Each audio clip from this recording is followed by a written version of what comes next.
Hello hello hello hello hello అందరికీ నమస్కారం. ఎలా ఉన్నారు? బ్రహ్మాండంగా ఉన్నారు. అది కూడా రామరాజ్యం కింద రాజ్యం ఉంటే మీరు బాగోక ఎలా ఉంటారు? చంద్రబాబు నాయుడు గారు ఓ పక్క, పవన్ కళ్యాణ్ గారు ఓ పక్క ప్రజాక్షేత్రంలోకి వెళ్ళిపోయి ప్రజలు కష్ట సుఖాలు తెలుసుకునే నాయకులు వచ్చారు. అందరూ బాగానే ఉంటారు. బాగానే ఉన్నారు కదా అని పెతిపచ్చాలు ఊరుకున్నాయా? అబ్బే, నోరా కుదురుండవే అని వీపెళ్ళి నోరుని బ్రతిమలాడిదట. కానీ నోరు కుదురుంటేనే కదా వీపుకి దెబ్బలు తప్పుతాయి. కానీ నోరు ఆగక నోరు తేట బాగా ఎక్కిపోయి ఈ వైసీపీ నాయకులు మాత్రం ఎక్కడ తగ్గట్లేదు. ఏమిటో మరి మిడిసి మిడిసి పడుతున్నారు. పట్టుమని 11 సీట్లు రాలేదు. సరే, ఈ రోజు రావు గారు రాచబండలోకి వచ్చిన సెలబ్రిటీ ఎవరో నేను చెప్పబోయే ముందు ఈ వీడియోకి ఒక లైక్ ఇచ్చి మన కేకే న్యూస్ని సబ్స్క్రైబ్ చేసుకుని నన్ను ఎంకరేజ్ చేయాలి కదటండి. నేను శిరస్సు వంచి పాదాభివందనాలు చేస్తా మిమ్మల్ని అడుగుతున్నాను. ఎంకరేజ్ చెయ్యండి రావు గారిని. మరిన్ని వీడియోలతో మీ ముందుకు వస్తాడు.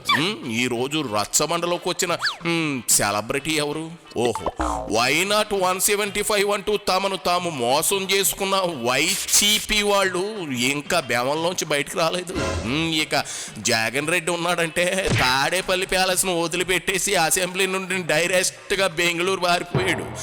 మీడియా ముందుకేమో పాపం నత్తి సత్యబాబును వదిలాడు. సరే, ఎవరొచ్చినా మన పని మనకు తప్పదు కదా. ఇదిగో సత్యబాబు, నాంచకుండా మ్యాటర్ ఏందో చెప్పు. జగన్ పాపం తండ్రి తర్వాత తండ్రి లాంటోడు అనగానే తెగ ఆనంద బాష్పాలు కారిసావు. కెక్కు కెక్కు కెక్కుమంటూ ఏడ్చేసావు. నీకు కొడుకు గాని కొడుకు గురించి ఏమైనా చెప్దామని వచ్చావా? చెప్పు. ఫలితాలు కూడా వచ్చాయి. ప్రభుత్వాలు కూడా ఏర్పడ్డాయి. ఈ మధ్యకాలంలో 20 రోజుల్లో కొన్ని పరిణామాలు చూడడానికి కొద్దిగా బాధాకరంగా ఉన్నాయి. ప్రజాస్వామ్యంలో అలాంటి పరిణామాలు ఉండకూడదని కోరుకుంటున్నాం. అయితే మరి అప్పుడు ఇంతకు ముందు జరిగాయి కదా 1-2, అందుకే ఇవి జరుగుతున్నాయి కదా అని అనుకుంటే, ఆ జరిగాయి కాబట్టే అలాంటి 1-2 సంఘటనలు వచ్చి ప్రజలు దాన్ని అంగీకరించదు కాబట్టే. ఇదిగో బొత్స, మా ప్రాణానికి నిన్ను తగిలించి జగన్ బెంగళూరు ప్యాలెస్లో జల్చాలు చేస్తున్నాడా? చెవులు రిక్కించి విన్నాను నువ్వు చెప్పింది. ప్రజలు కాబట్టే అనే పదాలు తప్ప నాకేం అర్థమై సావడం లేదు. ఇదిగో బొత్స, నిన్ను డొక్కలో దాన్ని డిక్కీలో పడుకోబెట్ట తుత్తు తుత్తు అంటూ ఆ భాష ఏంది? నీకు గతంలో చాలాసార్లు చెప్పాను, మళ్ళీ మరోసారి చెబుతున్నా. అర్జెంటుగా అర్జెంటుగా నువ్వు దుబాషిని పెట్టుకో. దుబాషి అంటే మళ్ళీ మీ ఇంట్లో దోబిగడ అనుకునే కాదు. దుబాషి అంటే ట్రాన్స్లేటరు. నీ మొక్కలు వాడికి అర్థమైతే ఆ మొక్కలు సవ్యంగా మా చెవిలో వేస్తాడు. అయినా నీ మొక్కలు అర్థం చేసుకునేవాడు ఈ భూప్రపంచకంలో ఉంటాడంటే నేను నమ్మను. అంచేత ప్రయత్నాన్ని ఇంతటితో వదిలే. ఉదాహరణకి మధ్యకాలంలో రాష్ట్రం అంతా జరిగి మన విజయనగరంలో కూడా జరిగింది, చూశాను. మన విజయనగరం పార్టీ ఆఫీస్కి వచ్చి అధికారంలో ఉన్న పార్టీ నాయకులు, గౌరవ శాసనసభ్యులు వెళ్ళడం అనేది నాకు తెలిసి ఎప్పుడు విజయనగరం లాంటి సంస్కృతి, ఇలాంటి పరిస్థితి ఎప్పుడు లేవు. ఎందుకంటే పార్టీ ఆఫీస్ అనేది ఇది పూర్తిగా అది ప్రైవేట్, ఒక పార్టీది, పార్టీ తాలూకు. ఇది ఒక ప్రభుత్వ ఆఫీస్ అయితే ఇట్స్ ఫైన్, కాదు, తప్పు కాదు. ఇప్పుడు వైజాగ్ లో రుషికొండ ఉంది, మన గౌరవ శాసనసభ్యులు వెళ్ళారు, మన పార్టీ నాయకులు, ఫైన్, తప్పు కాదు. కానీ ఇటు పార్టీ ఏమి లేదు, చట్టానికి విరుద్ధంగా ఉంది, ఏమో అందులో వచ్చి అవకతవకలు ఉన్నాయి, లేదు కొన్ని షార్ట్ పాస్ ఉన్నాయి, చట్టపరంగా చర్య తీసుకోండి, తప్పే ఉంది. ఎవరు వద్దన్నారు? ఎవరు అడ్డానికి ఎవరికి హక్కు? ఉదయాన్నే జాన్సమ్మ టిఫిన్ కానీ పెట్టలేదు. లేకపోతే ఏంటి బొత్స, సగానికి పైగా మాటలు మింగేస్తా ఉన్నావు. అసలే అంతంత మాత్రం కదా. ఏంది పార్టీ ఆఫీసులు ప్రైవేటు వ్యవహారాలా? మరి ఆ ప్రైవేటు వ్యవహారాలకు ప్రభుత్వ భూములు అప్పనంగా కొట్టేయడం ఎంతవరకు కరెక్ట్? ఇప్పుడు మా ఊళ్ళో మంగతాయారని మంచి విషయం ఉన్న గుంటుందిలే, అది అంతే. కానీ చూపు మేర అంత నా పొలమే నా తలమే అంటది. వీలవుద్ది చెప్పు. నువ్వు కూడా బొత్తిగా దానిలో మాట్లాడమాక. దానిలో అన్నానని అది కూడా నీ లెక్కే నత్తిపోకొడి అనుకునేవు కాదు. అది స్పష్టంగా సుస్పష్టంగా కళ్ళలోకి కళ్ళెట్టి మరీ మాట్లాడుతుందయ్యో. మీరు వద్దన్నా సరే ప్రభుత్వ తలాల్లో ఎకరం 1000 రూపాయలకు 33 ఏళ్ళు లీజుకు తీసుకుంటే వదిలే సమస్యే లేదు.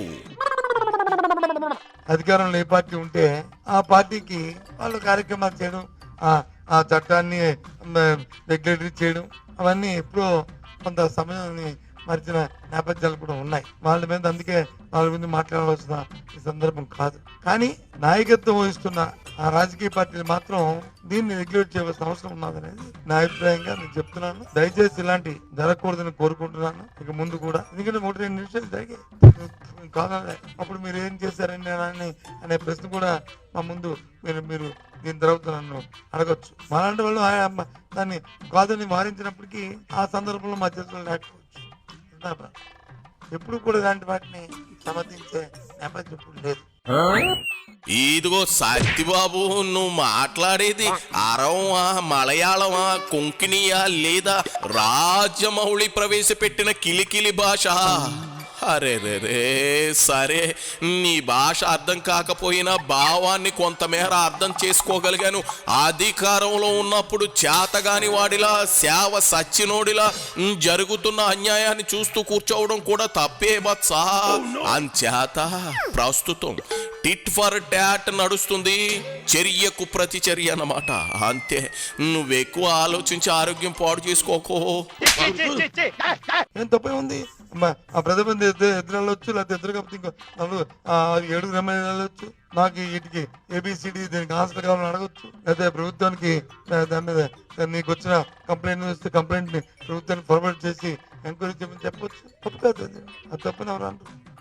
అది మా తాలూకు దీంట్లో అది మా ప్రజాప్రతినిధికి ఉన్న హక్కు అది.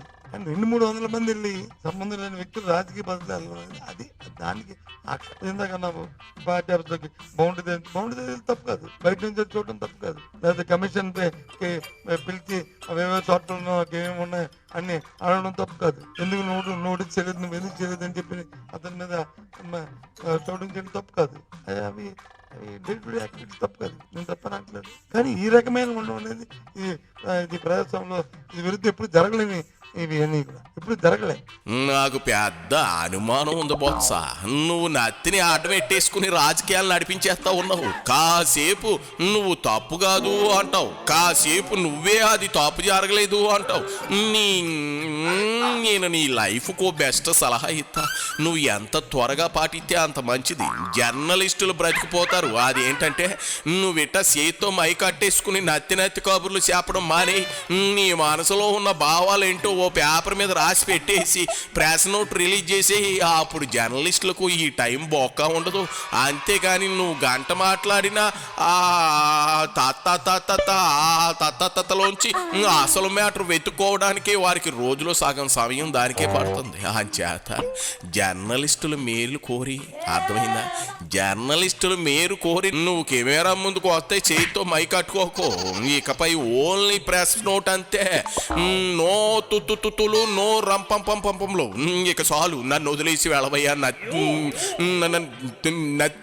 నీ నత్తి నాకు వచ్చేలాగుంది. దొబ్బే అయిపోయి